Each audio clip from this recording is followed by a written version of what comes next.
Y uno de los temas de la semana, sin lugar a dudas, continuó siendo el conflicto entre Palestina e Israel. Podríamos decir más específicamente los bombardeos entre Israel y Gaza y Hamas en Gaza. Después de 11 días de conflicto, esto lograron un cese al fuego. A mí me parece que es, y abro un poco al debate acá con mis compañeros, el rol de los Estados Unidos también en esa negociación con Israel para poder llegar a algún tipo de acuerdo y bueno, hasta el momento se viene cumpliendo, ¿no? Sí, hay calma finalmente en Gaza. Egipto supervisa el alto en fuego decidido entre Israel y Hamas. Siempre esas negociaciones son subrepticias, se dan por abajo, no son negociaciones públicas, sí. Pero después de 11 días de bombardeos intensos cruzados de los dos lados, por supuesto con muchos más muertos de un lado que del otro, hay un alto el fuego. Vamos a ver, me dice Pancho, ahí está, algunos de los momentos más duros de lo que se vivieron estos últimos 11 días en Gaza. Ahí estamos viendo, bueno, bombardeos, tiroteos. Por una de las cuestiones que mencionamos el programa pasado y que es de las cosas más terribles, es la ruptura de la convivencia entre árabes israelíes y judíos israelíes dentro de algunas ciudades mixtas en Israel, ¿verdad? Y a propósito de algunas de las escenas que veíamos, uno de los hechos más lamentables también es las víctimas, no solo inocentes en general, sino la cantidad de criaturas que perdieron la vida. Sí, después vamos a repasar los números, pero es como siempre espeluznante la cantidad de chicos muertos. Sí, saben que ayer conversaba con una profesora israelí que vive en Jerusalén, judía ella, y comentaba también el tema de que han habido incluso manifestaciones a favor de la paz entre israelíes y palestinos, algo que no se ve realmente acá. Vemos los enfrentamientos, los choques, la violencia, pero también es importante resaltar esto, que hay sectores de un lado y del otro que pueden confluir en protestas pacíficas para pedir por la paz y por la convivencia pacífica de estas dos comunidades. El otro aspecto que quedó un poco también de lado es la situación política interna de Israel, ¿no? Porque Netanyahu está en una situación muy delicada, hace 2 años no puede formar gobierno después de 4 elecciones y estaba prácticamente a punto de formarse un gobierno que lo iba a desplazar en el momento en que empiezan los bombardeos. Sugestivamente empezó el conflicto en el momento en el que se estaba por formar una coalición muy contra natura, ¿no? Entre moderados y ortodoxos, casi inédita para desplazar a Netanyahu del poder. Bueno, esto quedó en un compás de espera, no solo un compás de espera, sino que uno de los sectores más derecha de esa alianza se terminó retirándose de ese acuerdo, con lo cual prácticamente lo abortó. Se dicen que por incidencia directa de Netanyahu sobre este sector de derecha para que se retirara. Ahora hay que ver cómo se retoma la situación política con este alto el fuego, ¿no? Y unas elecciones también en Cisjordania que deberían ser cuanto antes y que también fueron postergadas. Y en este contexto, bueno, hay altas posibilidades que haga una buena elección Hamas. También eso es también lo que genera bastantes interrogantes dentro de ese frente entre los distintos sectores palestinos. Vamos a compartir algunos de los testimonios que tuvieron que ver con esta situación, este momento que se estaba viviendo en el enfrentamiento entre Franja de Gaza e Israel.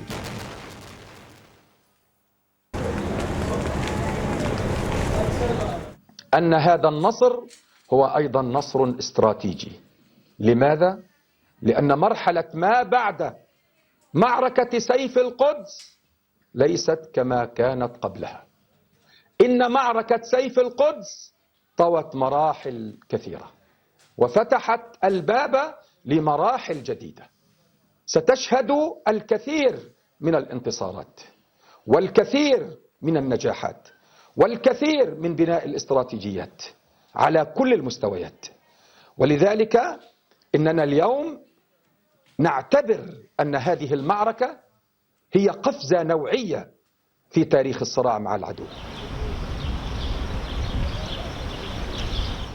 בדיוק כפי שהבטחתי, פגענו ברוב היכולות של החמאס, הרבה מעבר למה שהמפקדים שלהם דמיינו. החמאס חשב שהוא יירה על ירושלים ועל ערי ישראל, ואנחנו נגיב בעסקים כרגיל. במקום זאת, הוא חטף 11 ימים ולילות של מהלומות כבירות וכתישה אדירה, ששינו את כללי המשחק.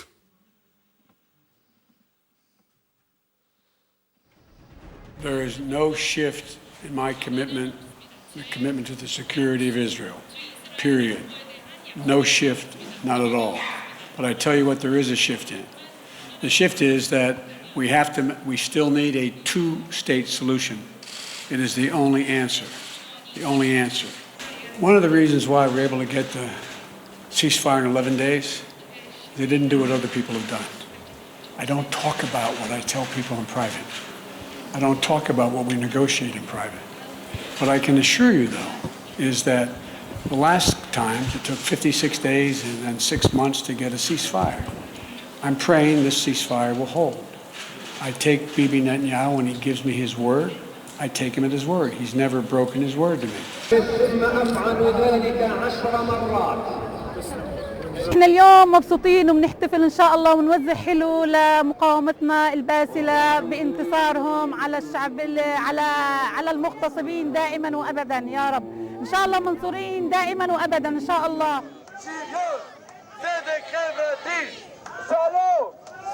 It's like a bittersweet. Like it's good that the conflict will end, but unfortunately, I don't feel like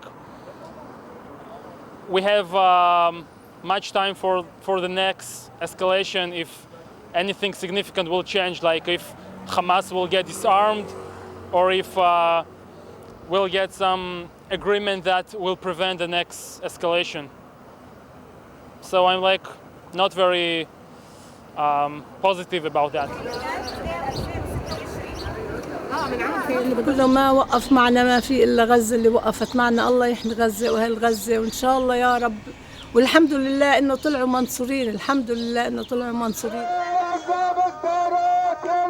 I think this ceasefire won't last 8 hours. They will start shooting gas rockets again, and they will just try to kill our people.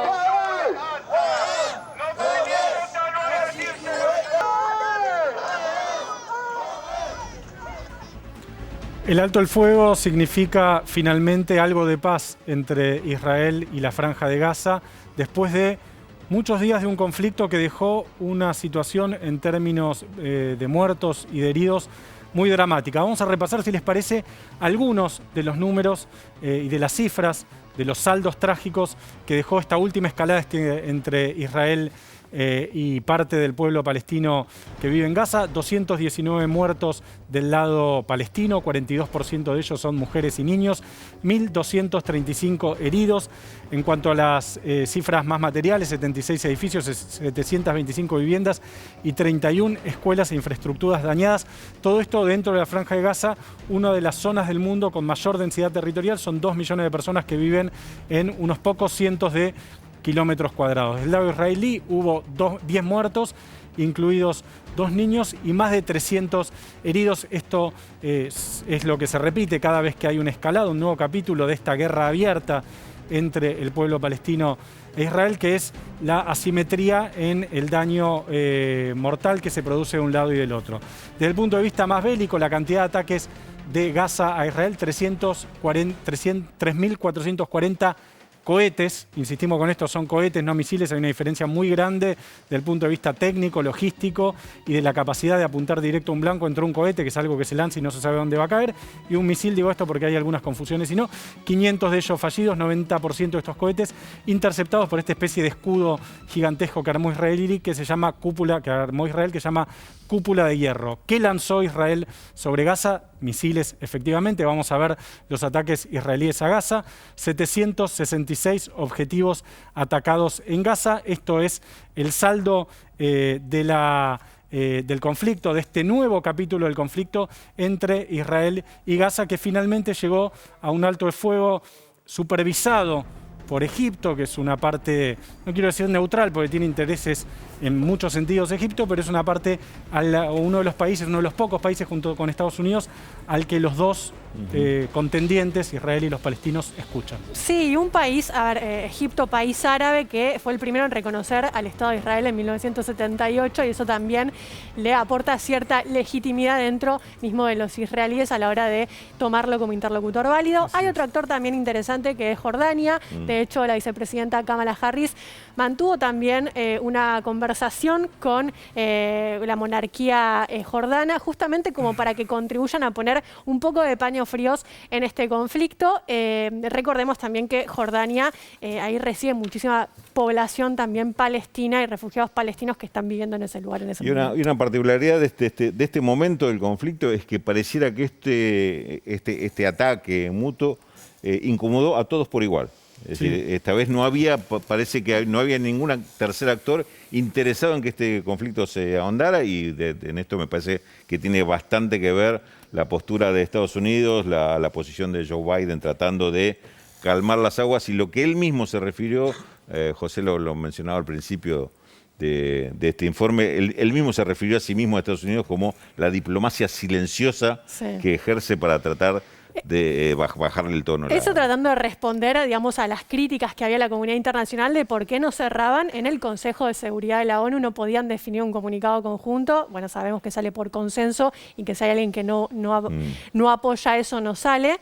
Y después también esto no le quitó también debates internos al interior del Partido Demócrata, donde los sectores más progresistas, como el de Bernie Sanders, el de Alexandria Ocasio-Cortez, salieron a pedirle más a Biden, ¿no? Entonces, hay también una tensión política por un conflicto internacional que pone en juego también al propio gobierno demócrata, me parece. Sí, no es nuevo en la política estadounidense, esto, ¿no? Pero obviamente, momento complicado.